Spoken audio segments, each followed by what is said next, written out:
ولكل وجهة هو موليها فاستبقوا الخيرات أينما تكونوا يأت بكم الله جميعا إن الله على كل شيء قدير. Assalamualaikum warahmatullahi wabarakatuh dan salam sejahtera. Syukur Alhamdulillah, malam ini kita bersua dan bersiaran kembali dengan kisah seram daripada pengirim yang selanjutnya. Cumanya sebelum kita bermula kepada agenda utama, saya seru kepada semua penonton yang beragama Islam, marilah kita bersama-sama mendoakan bagi saudara Islam kita di tanah Palestin supaya Allah Subhanahu Wa Taala memudahkan urusan mereka, memberikan mereka kekuatan dalam mengharungi ujian dan dugaan sepanjang memperjuangkan tanah Palestin. InsyaAllah kemenangan baik di dunia maupun di akhirat semestinya sudah menjadi hak milik kita. Itu sudah pasti. Saya dapat kisah ni dah lama tahu, seiring sejalan masa saya dapat kisah Hotel Seri Malaysia dulu.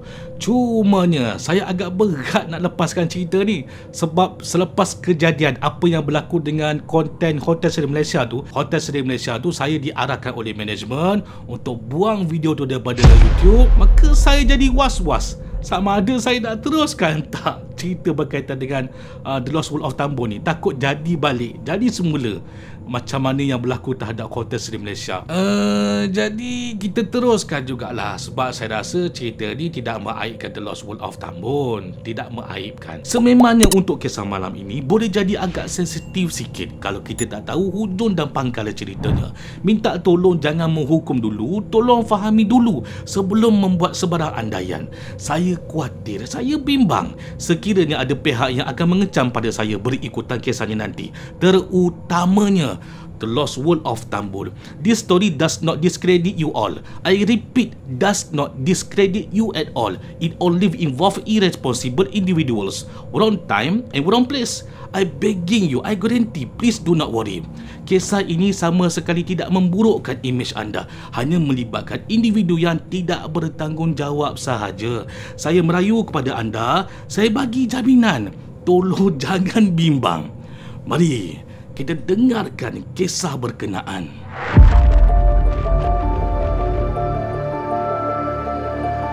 Kisah ini diceritakan kembali oleh seorang individu yang ingin dikenali dengan nama samaran sebagai Puan Salihah. Waktu kejadian, Puan Salihah belum lagi berumah tangga, masih lagi dalam proses pertunangan dengan bakal suaminya. Beliau masih ingat bulan Disember pada tahun yang tidak dinyatakan tahun berapa, Salihah dan ahli keluarganya meluangkan waktu musim cuti sekolah dengan melawati ibu bandar kota Ipoh, Perak. Ketika itu yang ada bersama adalah ayah, mak, adik-beradik dan juga anak-anak buah yang masih kecil. Pada anggaran pukul 6 petang, saya ulang lagi sekali, ini poin yang sangat penting, pada anggaran jam 6 petang, setelah penat beraktiviti, mereka sekeluarga memilih untuk menginap di salah sebuah kondo yang cukup popular di Ipoh, iaitu The Heaven Lakeside Residence. Nombor unit berapa tu tak perlu Salihah nak dedahkan di sini kerana ianya tak penting. Bukan punca faktor utama pun, boleh diabaikan. Sampai di dekat Heaven Residence, letak barang, mandi-mandi, rehat apa semua. Kemudian malam tu mereka keluar semula. Pusing-pusinglah di kawasan Ipoh ni, cari pot makan, cari pot untuk bergambar.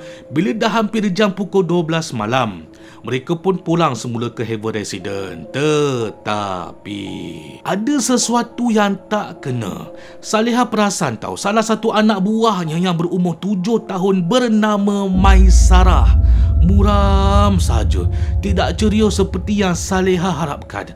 Pagi tadi masa sampai di Ipoh okey je, gelak ketawa, happy-happy. Sekarang senyap, lebih banyak mendiamkan diri. Bila ditanya pada mak dan juga ayahnya kenapa Maisarah ni, mak dan juga ayahnya kata, alah tak apalah, lagipun badannya tak panas, bukan demam pun, kepenatan lah tu agaknya. Sangkaan mereka meleset bila mana saat kebenaran mula bermula pada jam 2 pagi. Hampir semua keluarga sudah tidur kepenatan. Ada juga yang masih bermain handphone, termasuk Salihah ni lah. Sedang update Facebook, berkongsikan gambar-gambar sepanjang hari di Ipoh. Salihah ni tidur dekat ruang tamu, jadi dia akan tahulah segala pergerakan yang berlega-lega di ruangan rumah ni. Tiba-tiba Salihah tersentak sebab kakak dia dan juga anaknya Maisarah keluar tergesa-gesa daripada bilik dalam keadaan yang gelisah, seolah-olah macam ada sesuatu yang tak kena. Tak lama selepas itu, abang ipar dia pula menyusul keluar daripada bilik sambil menggeleng-gelengkan kepalanya kepada kakak Salihah. Jadi Salihah ni pelik lah. Apa hal ni kakak? Abang, kenapa? Apa pasal ni keluar bilik tiba-tiba? Gelisah je, kenapa? Akak bagi jawapan yang mudah kepada Salihah. Lihah, esok pagi je lah akak bagi tahu. Kita tidurlah ramai-ramai dekat ruang tamu je. Esok je lah akak cerita. Dipendekkan cerita, keesokan paginya cadangnya nak mandi swimming pool dulu. Memandangkan dengan apa yang telah dilalui malam tadi, terus mereka ubah plan. Nak check out cepat-cepat. Bukan sebab unit penginapan di Haven Residence ni, tidak. Korang jangan salah faham. Haven Residence memang tempat yang best, antara unit penginapan di Ipoh yang sangat digalakkan untuk korang semua cuba menginap di sini. Tetapi bila melihatkan keadaan Maisarah yang automatik jadi tak sihat, sebab itulah mereka bertindak untuk keluar dengan segera.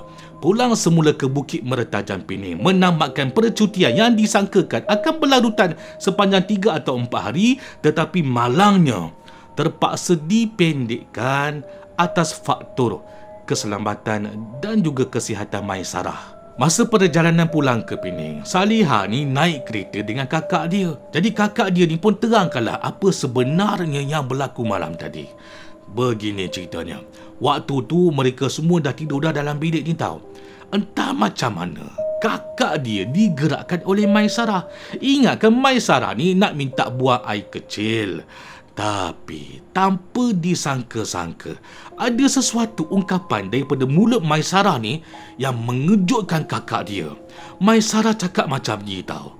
Ibu, kenapa kakak tu pandang Maisarah daripada luar tingkap?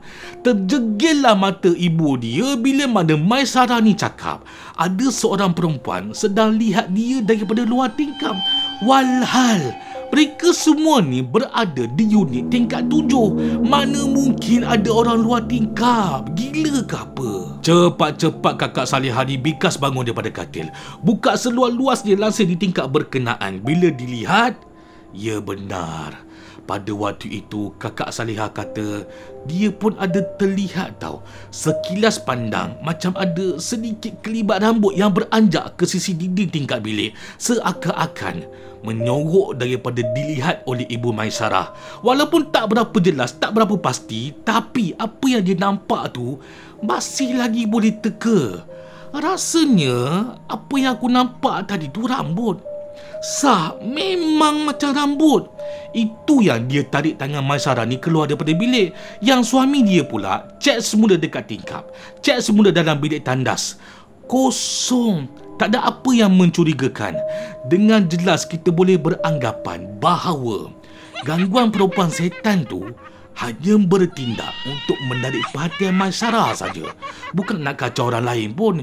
Hanya budak ni saja yang dia nak kacau. Sesampai sahaja di rumah mereka di Bukit Mertajam, ingatkan masalah tu dah selesai. Bukit Mertajam dengan Ipoh kan jauh. Ingatkan dah selesai. Rupanya tidak. Belum lagi selesai. Masih ada lagi kerana Maisarah kata, "Ibu, kakak malam tadi ada dekat luar pagar lah, ibu tu dekat luar pagar rumah tu."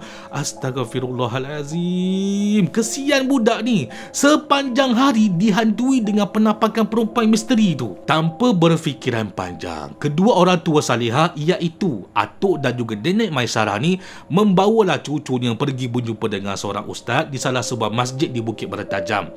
Selepas solat isyak berjemaah di masjid berkenaan, mereka pun bawalah Maisarah ni masuk ke dalam masjid. Yang ada ketika itu ada ustaz dan juga ada beberapa individu jemaah masjid yang turut membantu menangani masalah Maisarah ni. Berlangsung hampir sejam setengah juga lamanya. Tak perlulah Salihah ni nak ceritakan dengan lebih detail apa yang berlaku sepanjang proses rawatan tu kan. Tetapi ada perkara yang mengejutkan mereka sekeluarga bila mana ustaz tu mengatakan Maisarah ni dah bawa sesuatu yang tak sepatutnya dia ambil. Kamu semua ada perasan tak benda yang pelik-pelik Maisarah ni bawa balik daripada Ipoh? Hasil daripada soalan yang diajukan oleh ustaz, Salihah pun tanpa membuang masa pulang semula ke rumah. Sampai je di rumah, Salihah pun capailah beg kecil Maisarah ni. Dalam beg ni, untuk pengetahuan korang semua, beg jenis budak yang selalu gendong dekat belakang tu. Dalam tu kan selalunya budak-budak suka simpan baju, suka simpan barang mainan, kan? Beg inilah yang dimaksudkan oleh Salihah. Selalu dipakai oleh Maisarah kalau pergi jalan-jalan jauh. Bila Salihah buka untuk melihat apa yang ada dalam beg Maisarah ni, ya Allah, astagfirullahalazim, meremang satu tubuh badan Salihah. Speechless, hilang kata-kata sebab Salihah nampak ada satu patung kecil dalam beg Maisarah. Untuk pengetahuan korang semua, Maisarah ni adalah antara anak buah kesayangan Salihah. Jadi Salihah boleh tahu setiap butiran mainan yang Maisarah miliki. Tetapi bukan patung kecil yang satu ni. Ini bukan mainan Maisarah yang selalu Salihah nampak. Dari mana pula Maisarah dapat patung kecil ni? Salihah selaku pengirim kisah ini memberi butir-butir tulisan kepada saya bentuk keadaan patung tu macam mana. Kata Salihah, material patung tu keras macam kaca. Warna pula warna merah. Patung tu dalam posisi duduk. Kemudian patung tu jenis lelaki. Saiz patung tu kecil kalau digenggam oleh orang dewasa, antara nampak tak nampak je dalam tangan ni. Jadi setelah saya ambil butir-butir data ni, bila saya menelaah dalam Google Image mencari kesesuaian yang hampir sama seperti yang digambarkan oleh Salihah, adakah penampakan visual patung demikian menyerupai seperti ini? Ini sebagai contoh sahaja, bukan patung ini yang dimaksudkan oleh Salihah. Ini hanya sekadar perumpamaan gambaran sahaja, seiras sama kedudukannya seperti dalam gambar ini. Perhatikan baik-baik.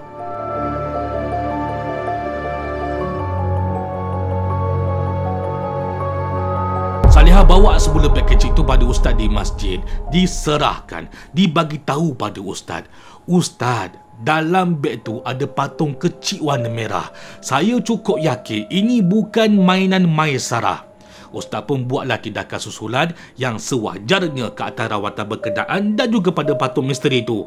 Pada pandangan mata Salihah, perkara yang dilakukan oleh ustaz ni macam biasa-biasa je. Tapi kita semua tahu, kita semua setuju, sebenarnya rumit nak menyelesaikan masalah berkaitan patung yang menjadi perumah kepada jin setan ni, betul tak? Kalau orang yang tak berpengalaman, mesti susah untuk buat kali pertama. Kemudian ustaz ni memberi arahan kepada salah seorang jemaah masjid yang ada dekat situ, minta tolong ambilkan baldi kecil yang diisikan air penuh. Bila dah ada baldi tu depan mata ustaz, diletakkan patung kecil tu di dalam air atas tujuan nak memastikan sama ada tenggelam ataupun tidak tenggelam. Bila dilihat patung tu tenggelam, terus ustaz ni bagi arahan seterusnya, alhamdulillah, patung ni boleh tenggelam.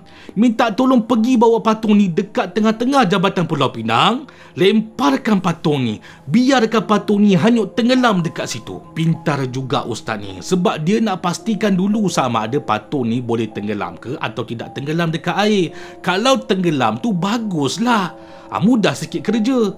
Cuba kalau tak tenggelam, susah sikit lah kan. Sebab nak kena fikirkan cara nak bagi tenggelam dulu patung ni supaya nanti tidak diketemui oleh orang lain selepas ini. Betul lah tu cara ustaz tu. Cubalah kita fikirkan, kalau kita tak uji dulu, lepas baca-baca apa semua, buang patung ni dekat laut, buat je patung tu tak tenggelam, terapur-apurnya, Sampai dekat daratan, orang lain pula jumpa. Kan dah susah orang lain. Salihah memendekkan cerita buat kita semua. Patung tu sudah dibacakan dengan ayat Al-Quran. Sudah dilontarkan jauh, ditenggelamkan di dasar laut jambatan Pulau Pinang. Maisarah pula syukur Alhamdulillah. Sudah sihat seperti sedia kala, ceria seperti yang kita mahukan. Tiada lagi gangguan penampakan kewujudan perempuan syaitan misteri itu. Sekarang persoalannya, dari manakah Maisarah dapat patung tu? Inilah kunci sebenar. Kekuatan sebenar dalam kisah kali ini yang dinanti-nantikan oleh kita semua. Betul tak korang semua? Di mana Maisarah dapat patung ni? Setelah disoal selidik, tanya punya tanya. Yelah budak-budak, kalau tanya straight to the point, dia susah nak jawab. Jadi kena tanya lembut-lembut. Lama-lama dapatlah jawapannya. Maisarah ni pun bukalah cerita kembali. Apa sebenarnya yang sudah berlaku? Dia jumpa dekat mana patung tu? Mari kita flashback semula. Kita berundur balik pada masa mereka sampai di Ipoh.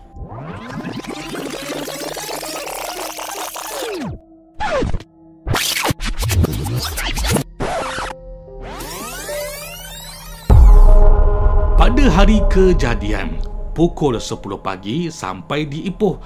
Lokasi pertama yang mereka pergi adalah The Lost World of Tambun.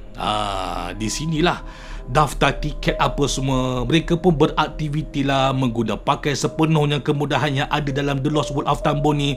Tempat ni sumpah memang seronok. Diberi jaminan kepuasan yang kita akan dapat dekat tempat ni jauh lebih berbaloi daripada modal tiket yang kita keluarkan. Ada tempat mandi untuk orang dewasa, ada tempat mandi untuk kanak-kanak, ada mega theme park, memang besar gila theme park ni, ada zoo, dan yang paling best, korang juga boleh tengok kisah seram alam jin dekat dalam rumah hantu dalam The Lost World of Tambun ni. Janggut jadi hantu dalam rumah tu. Gurau je. Yang pastinya, rumah hantu pun ada dekat The Lost World of Tambun ni. Memang seronok.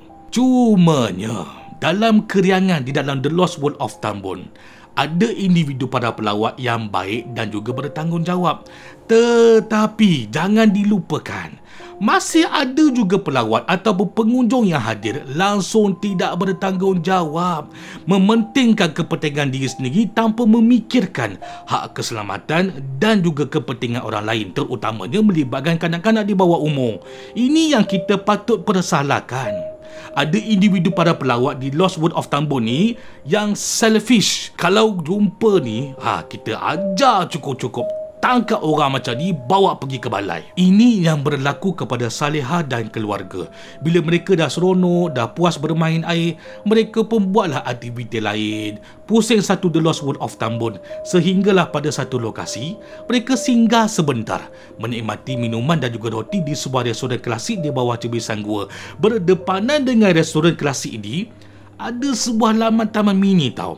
Dekat situ ada kerusi untuk mereka yang nak tangkap gambar, dan juga dalam masa yang sama ada juga tempat khusus untuk merokok dekat situ. Abang ipar Salihah ni selaku ayah kepada Maisarah pergilah sekejap hisap rokok dekat tempat smoking area tu.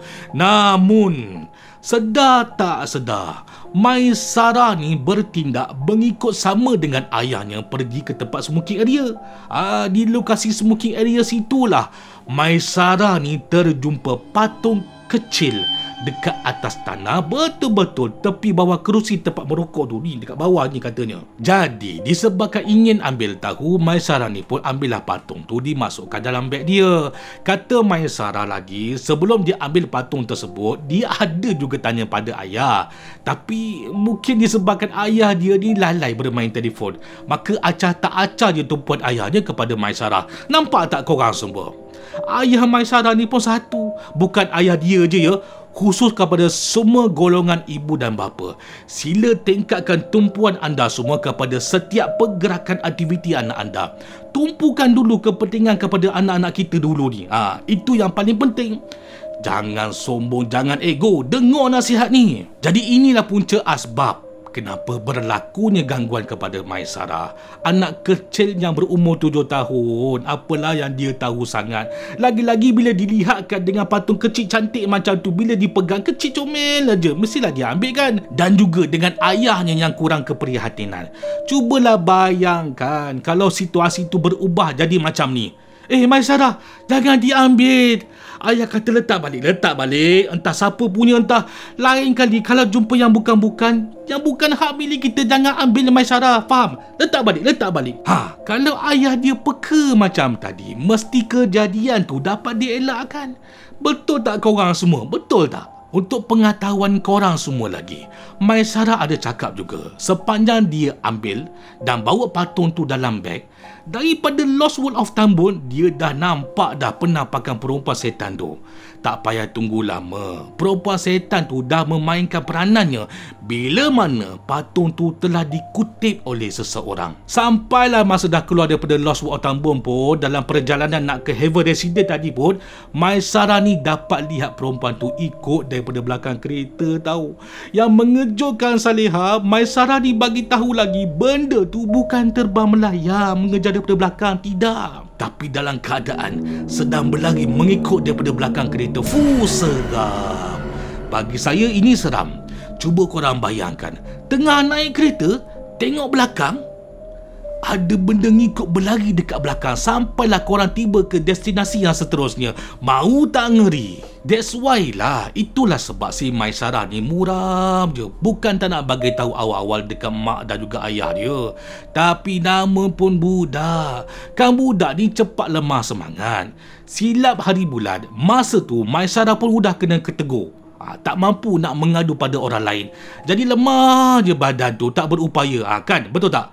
Kita mana tahu, sebab bukan kita yang kena, bukan kita yang rasa. Bolehlah jadi keyboard warrior, sembang kecang, gajah pun boleh terbang. Maka oleh sebab demikian, daripada keseluruhan perjalanan kisah ni, kita boleh buat kesimpulan, lokasi gangguan tu bermula daripada The Lost World of Tambun. Tetapi harus diingat, bukan Lost World of Tambun yang menjadi punca. Jangan salah faham. Korang jangan salah faham. Faktor punca utama di sini adalah daripada individu perangai setan yang tak bertanggungjawab. Bukan The Lost World of Tambun, tapi perangai individu ni. Nak buang saka, tapi ambil jalan mudah. Buang merata-rata tempat, kurang ajar betul. Kita ni kalau nak kencing pun pergi tandas tau. Kalau nak verak pun dalam lubang tau. Ini kan pula nak buang saka. Pilihlah tempat yang elok sikit, yang sesuai. Apa salahnya pergi buang dekat Sungai Kinta ke, dekat tempat air mengalir ke, dekat Sungai Perak ke, kan? Kenapa buang dekat tempat perlancongan macam tu? Itu kalau disemak dekat CCTV time tu, silap hari bulan, boleh jejak tahu perilaku individu tu, tangkap dia. Kita bagi Stone Cold Stunner satu kali. Macam ni. Jadi saya tingkatkan peringatan lagi sekali kepada para penonton, khususnya kepada pihak Lost World of Tambun. Kisah ini tidak mencacatkan sama sekali kepada nama jenama The Lost World of Tambun, kerana ianya atas perbuatan individu sahaja. The Lost World of Tambun tetap menjadi satu tarikan penting yang unik kepada pelancong di Ipoh. Jangan salah faham ya, jangan salah faham. Begitu juga dengan lokasi penginapan di The Heaven Lakeside Residence. Sangat berbalik kalau korang nak menginap dekat sini. Percayalah, sebab saya selaku admin pun dah pergi tahu tempat tu. Memang syok. Dia punya kolam padu. Kolam dia memang padu. Kenapa saya kata padu? Korang tengok dah rasalah sendiri. Bila ada rezeki nanti, pergilah, cuba. Memang padu. Terima kasih dengan kisah yang dipamerkan, diceritakan kembali pengalaman daripada Puan Saleha dan juga keluarganya. Moga serba sedikit dan serba banyak kita boleh mendapat manfaat pengajaran dan juga taladan yang boleh kita ambil bersama-sama. Jadilah manusia yang beretika serta bertanggungjawab, yang tidak menyusahkan orang lain. Berdosa besar tahu kalau melibatkan nyawa. Dekat dunia memang orang tak nampak perlakuan kita kita, perbuatan kita. Tapi kita kena tahu Allah Subhanahu Wa Taala Maha memerhatikan setiap apa yang kita lakukan. Ingat tahu, dekat akhirat nanti tahulah. Seperti biasa, saya mohon jasa baik budi bercara korang semua untuk subscribe channel ni, like dan juga kongsikan kisahnya kepada semua orang supaya hiburan seram itu kita boleh raikan bersama-sama dengan penonton yang lain. Tambahkan lagi karya keluarga dalam keluarga KSAJ. InsyaAllah sekiranya ada peluang, jika diizinkan Allah Subhanahu Wa Taala, kita akan bersua dan bersiar kembali dengan kisah daripada pengirim yang selanjutnya di dalam, macam biasalah, kisah seram alam jin. Assalamualaikum warahmatullahi wabarakatuh. Terima kasih kepada korang semua yang hadir menonton. A'udzu billahi minasy syaithanir rajim. Wa nunazzilu minal qur'ani ma huwa shifaa'un wa rahmatun lil mu'minin wa la yazidud dhalimina illa khasara.